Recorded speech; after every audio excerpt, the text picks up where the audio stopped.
Kita ke informasi lainnya, saudara. Hujan lebat disertai angin kencang menerjang Purwakarta dan menyebabkan pohon tumbang dan membuat sejumlah atap rumah warga rusak.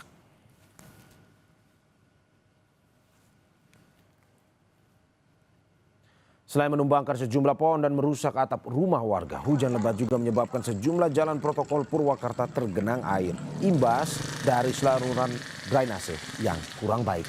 Data dari pihak BPBD, ada 2 titik pohon tumbang akibat diterpa angin kencang. Saat ini petugas BPBD Purwakarta telah membersihkan pohon tumbang dan juga mengingatkan warga agar berhati-hati dengan cuaca ekstrim yang terjadi di Purwakarta.